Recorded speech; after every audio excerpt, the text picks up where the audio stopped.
اب یہ سند علی پاک و ہند میں الحمدللہ میرے پاس ہے. اس واسطے جو عرب کے شیوخ ہیں وہ بھی میرے پاس مجھے دعوت دیتے ہیں. مثلاً میں پچھلے 2 سال پہلے سال میں ریاض میں پڑھا ہے، انہوں نے بخاری پڑھی ہے. ریاض کے شیوخ مدرسین نے، دکتور نے.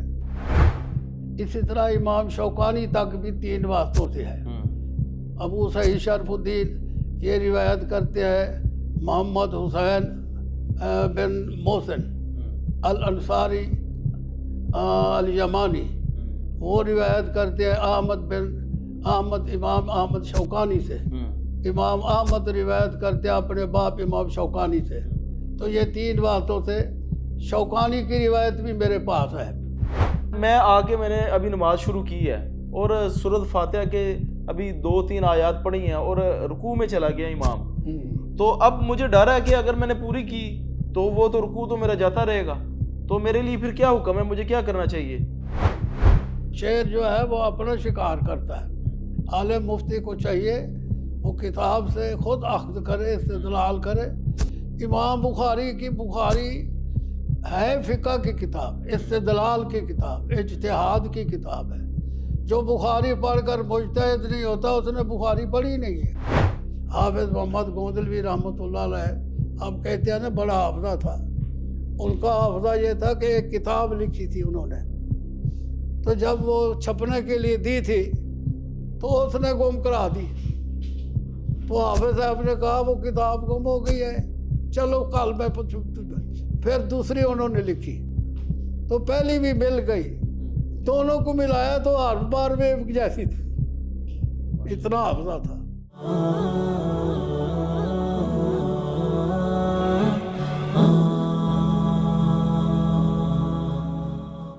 السلام علیکم ورحمۃ اللہ وبرکاتہ. ناظرین، نہج اسٹوڈیو کے پروگرام بزم علماء کی ایک نئی نشست میں میں ہوں حافظ خبیب. ناظرین، آج اس نشست کی ریکارڈنگ کے لیے ہم ملتان شہر میں موجود ہیں اور ہمارے ساتھ جو شخصیت موجود ہیں ان کو یہ اعزاز حاصل ہے کہ جو پاکستان میں چند ایک علماء موجود ہیں جن کی سند سب سے عالی ہے اور سب سے کم واسطوں سے وہ نبی صلی اللہ علیہ وسلم تک پہنچتی ہے. تو وہ آج ہمارے ساتھ اس نشست کے لیے موجود ہیں. تو ہم شیخ سے گفتگو کا آغاز کریں گے. السلام علیکم ورحمۃ اللہ وبرکاتہ. وعلیکم السلام ورحمۃ اللہ وبرکاتہ. کیا حال ہے شیخ؟ ٹھیک ٹھاک ہیں؟ الحمدللہ. خیریت سے؟ ٹھیک، آپ ماشاء خیریت سے ہیں؟ الحمدللہ، اللہ کا شکر، ٹھیک ٹھاک. شیخ محترم، ہمارے لیے یہ خوش قسمتی ہے اور اللہ کی رحمت بھی ہے آپ پہ بھی ہم پہ بھی کہ آپ کو اللہ تعالیٰ نے یہ دوبارہ سے موقع دیا ہے کہ آپ اس پروگرام میں بیٹھیں. تو شیخ محترم، سب سے پہلے کچھ اپنا تعارف کروائیں. آپ کا نام، آپ کا نسب اور خاندانی بیک گراؤنڈ کیا ہے، اس حوالے سے کچھ. بسم اللہ الرحمن الرحیم. الحمدللہ رب العالمین وصلی اللہ علی سید الانبیاء والمرسلین محمد وعلی آلہ وصحبہ اجمعین وبعد. اعوذ باللہ من الشیطان الرجیم. بسم اللہ الرحمن الرحیم. اللہ تبارک و تعالی نے انسان کو اشرف المخلوقات بنایا ہے. ان انسانوں میں سے میں بھی ایک فرد ہوں. محمد بن عبداللہ شجاع آبادی کے نام سے میں متعارف ہوں. شجاع آباد میں ایک بستی ہے شاہ خلیل والا، جی. اس میں مولانا سید نذیر حسین محدث دہلوی رحمۃ اللہ علیہ کے تلامذہ میں سے ایک شاگرد مولانا خلیل الرحمن صاحب فیروز پوری نے آ کر اس جگہ ڈیرا لگایا. ایک خوہ چاہ تھا، خوہ بستی چھوٹی تھی. تو انہوں نے تبلیغ کا سلسلہ شروع کیا اور ان کے دعوتی پروگرام کی وجہ سے لوگ جمع ہوتے رہے. اس میں قرب و جوار کے جو اہل حدیث تھے وہ جمع ہو گئے، وہاں ایک بستی قائم ہو گئی جس کا نام شاہ خلیل والا اب مشہور ہے۔ صحیح۔ اس بستی میں میرے والدین بھی اہل حدیثوں کی اس بستی میں وہ بھی شامل ہو چکے تھے، صحیح۔ اور یہ مسلمانوں کا ایک خصوصاً اہل حدیث کا ایک خاندان تھا جو وہاں مختلف ذات و پات کے مستثنا ہو کر مسلک کی بنیاد پر جمع تھے۔ تو ان کی تبلیغ اور دعوت سے راسخ العقیدہ ہوئے وہاں کے لوگ۔ ان میں سے میرے والد صاحب وہ بھی اہل حدیث سے پختہ، میں بھی اسی خاندان میں سے ایک فرد ہوں، یعنی اہل حدیث خاندان سے ہی میں پیدا ہوا ہوں، اور الحمدللہ میں مسلک اہل حدیث کا اس وقت تک پابند ہوں، اللہ اس پر ثابت الحمدللہ۔ قدم رکھے۔ یہ شجاع آباد کی اس بستی سے ان کے مولانا خلیل الرحمان کے تلامذہ میں سے ایک مولانا الہی بخش صاحب تھے راجپوت، جی۔ انہوں نے بھی تلمذ حاصل کیا، اور بھی لوگوں نے تلمذ حاصل کیا، تو ان کے تلامذہ میں سے میں نے کچھ تعلیم حاصل کی۔ آپ کے جو والد صاحب تھے وہ مذہبی گھرانے سے ان کا تعلق تھا، یا ویسے بس موحد تھے اور اہل حدیث ہی تھے، یا باقاعدہ طور پہ وہ بھی کوئی دعوت کا یا دین کا کوئی کام نہیں، کر رہے وہ تھے؟ عوام میں سے تھے، ہمارے والد صاحب جو تھے عوام میں سے تھے، لیکن اللہ نے توحید کی سمجھ دے رکھی۔ بس وہ صحیح صحیح، وہاں ماشاء بستی میں سارے اکٹھے تھے، اللہ۔ اہل حدیث کے ناطے سے جمع تھے، صحیح۔ کوئی زیادہ عالم فاضل کوئی بھی نہیں تھا، اور وہاں کچھ لوگ جو عالم فاضل تھے ان میں سے مولانا الہی بخش صاحب تھے، صحیح صحیح۔ ان سے پھر میں نے کچھ استفادہ بھی کیا شروع میں، بنیادی تعلیم پھر ادھر سے شروع کی ہاں آپ نے؟ وہاں سے، اور دینی شروع کی؟ ہاں، اور مولانا الہی بخش صاحب سے۔ صحیح۔ اب ہم جس وقت میں پیدا ہوا ہوں تو اس خلیل والا میں میرے والدین نہیں تھے، وہ ایک اور بستی ہے اسٹیشن کے پاس، اس کا نام ہے محمد پور، اس بستی میں پھر پیدا ہوا۔ ماشاءاللہ۔ اس وقت میری پیدائش کا جو عمر ہے وہ 1938 ہے۔ اس وقت میں اس دنیا میں بارد وجود میں آیا، اور پھر جوان بھی کچھ ہونے لگا۔ یہ تقریباً پاکستان بننے سے کوئی 8-9 سال پہلے کی بات ہے۔ صحیح۔ پھر اس کے بعد میں جب شعور میں آیا تو میں پہلے کوئی سکول نہیں پڑھا ہوا تھا، بلکہ ہمارے گھر کے جو جانور تھے وہ میں چراتا تھا۔ تو ایک دفعہ مجھے خیال آیا، پتہ نہیں کس وجہ سے اللہ نے القاء کیا ہوگا، میں نے وہ جانور گھر کے حویلی میں چھوڑ کر کسی مدرسے کا رخ کیا۔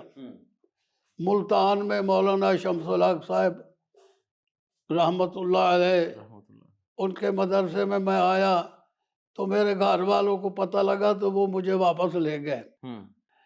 پھر کئی دنوں کے بعد پھر میں وہاں سے نکل پڑا بغیر ان کی اجازت کے، تو پھر میں جلال پور پیر والا چلا گیا۔ تو پھر میرے والدین نے، میرے بھائیوں نے کہا چلو خیر ہے، اگر یہ پڑھتا ہے تو پڑھنے دو۔ تو پھر مولانا سلطان محمود صاحب شیخ الحدیث محدث جلال پوری سے میں نے مشکوٰۃ شریف تک یہ 2-3 سال تک وہاں پڑھتا رہا۔ یہ اس کے بعد پھر میں اور بھی مدارس میں آہستہ آہستہ قدم رکھا، یہاں تک کہ پھر میں جامعہ سلفیہ پہلے سال ہی اس کی بنیاد رکھی گئی۔ جامعہ سلفیہ کی فیصل آباد میں، وہ پہلے تو مسجد میں تھی، پھر جامعہ سلفیہ کی عمارت میں چلی گئی۔ تو اس ابتدائی جامعہ سلفیہ کے طلباء میں سے میں بھی ایک ابتدائی طالب علم ہوں، وہاں پڑھتے رہے ہم، سنن ابی داؤد تک، جامع ترمذی تک میں نے یہ تعلیم وہاں حاصل کی۔ میرے شیوخ میں سے حافظ محمد گوندلوی رحمۃ اللہ علیہ، مولانا عبدو رحمۃ اللہ علیہ، یہ میرے اساتذہ میں سے ہیں۔ پھر اس دوران کچھ ہمیں علم ہوا، بتایا گیا کہ کراچی میں ایک بزرگ ہیں، وہ بہت بڑے محدث ہیں، میاں صاحب نذیر حسین کے تلامذہ میں سے ہیں، تو وہ سند عالی ان کے پاس ہے۔ تو پھر ہم وہاں سے پھر کراچی چلے گئے 1959 میں، یہ بات ہے 1959 کی۔ پھر وہاں ہم اور بھی ساتھی گئے، ہمارے ساتھیوں میں سے ایک 2 3 4 جتنے تھے وہ اللہ کو پیارے ہو گئے ہیں، اللہ تعالیٰ نے میری زندگی رکھی ہوئی ہے۔ تو وہاں ہم نے صحیح بخاری شریف اور موطا امام مالک ان سے پڑھی۔ شیخ ان کا نام کیا تھا ابھی آپ نے؟ مولانا ابو سعید شرف الدین محدث دہلوی، تلمیذ سید نذیر حسین محدث دہلوی۔ پھر وہاں سے بقایا تعلیم جو تھی، ہم یہ دوران میں چلے گئے تھے۔ ابو داؤد اور ترمذی کے بعد ہم نے جامع یہ کتابیں پڑھ لی، بخاری مسلم، اور اس کے بعد میں آ گیا جامعہ تقویت الاسلام لاہور میں۔ سید داؤد غزنوی رحمۃ اللہ علیہ اس وقت زندہ تھے، ابو بکر غزنوی رحمۃ اللہ علیہ۔ پھر وہاں میں نے تکمیل کی حدیث کی، حافظ محمد اسحاق حسینوی رحمۃ اللہ علیہ سے یہ کتابیں بخاری شریف دوبارہ پڑھی، موطا بھی اور بھی مسلم شریف تکمیل کی۔ تو یہ سلسلہ تقریباً 1961 تک یہ جاری رہا میری تعلیم کا۔ تو تقریباً 9 سال میں نے تعلیم حاصل کی ہے تدریساً، 6 سال یا 2 سال یہ نہیں تھا، میں نے مستقل احناف کے مدارس میں بھی، یہ ملتان ایک مدرسہ ہے نعمانیہ، وہاں سے میں نے منطق، فلسفہ، فقہ، اصول فقہ، یہ ساری کتابیں ان سے بھی پڑھی۔ تو الحمدللہ صرف، نحو، اصول حدیث، اصول فقہ، یہ ہدایہ اخیرین تک، اور یہ ساری بڑی بڑی کتابیں فقہ بھی میں نے پڑھی۔ یہ پڑھنے کے بعد پھر میں نے جب فارغ ہو کر میں آیا تو اس وقت اس جامعہ کے جو پہلے محتمم تھے ملک عبدالعزیز مناظر ملتانی رحمۃ اللہ علیہ، وہ مناظرے کرتے تھے؟ مناظر تھے، بہت بڑے شیعہ کے مناظر تھے۔ مایا ناز ان کی کتابیں بھی لکھی ہوئی ہیں بہت ساری مسائل پر۔ تو انہوں کو پتہ چلا، تو کیونکہ پہلے میں یہاں پڑھتا بھی رہا ہوں جامعہ میں، دارالحدیث محمدیہ میں یہاں بھی پڑھتا رہا ہوں، تو انہوں نے کہا یار وہ ہمارا طالب علم اچھے نمبروں پہ پاس ہوتا تھا تو اچھا لگتا تھا ہمیں، تو وہ فارغ ہو کر آئے ہیں لاہور سے، تو ان کو لے آؤ۔ تو وہ مجھے پھر انہوں نے آدمی بھیجا، میں یہاں آیا۔ مولانا عبدالرشید صدیقی ناظم اعلیٰ تھے اور ملک عبدالعزیز صاحب محتمم تھے، تو انہوں نے مجھے یہاں بٹھا دیا کہ آپ تدریس کریں۔ اتفاق سے مولانا ایک اور ہمارے عالم تھے، وہ یہاں سے چلے گئے، جو نائب شیخ الحدیث تھے، مولانا عبدالرحمن لکھوی، وہ یہاں پڑھاتے تھے، وہ کسی وجہ سے چلے گئے۔ تو انہوں نے کہا بھائی بیٹا یہ سبق آپ پڑھا لیں گے؟ وہ تو نائب شیخ الحدیث تھے، بڑی بڑی کتابیں پڑھاتے تھے۔ میں نے کہا میں پڑھا لوں گا۔ تو پھر میں نے شروع کر دی، الحمدللہ طالب علم بڑے راضی خوش ہوتے تھے، حتیٰ کہ اور استادوں کے سبق بھی میرے پاس کئی طالب علموں نے رکھا لیے۔ تو یہاں میں نے تدریس کی۔ اس کے بعد میں جامعہ سلفیہ، مولانا سید داؤد غزنوی رحمۃ اللہ علیہ نے مجھے مشورہ دیا کہ آپ کو ہم جامعہ سلفیہ میں لے آتے ہیں، آپ آئیں گے؟ میں نے کہا یہ بڑی خوشی کی بات ہے۔ انہوں نے کہا آپ ہمارے پاس پڑھتے رہے ہیں اور ہمیں پتہ ہے کہ آپ اچھے عالم بننے والے ہیں۔ تو پھر مولانا اسماعیل سلفی رحمۃ اللہ علیہ ناظم تعلیمات سے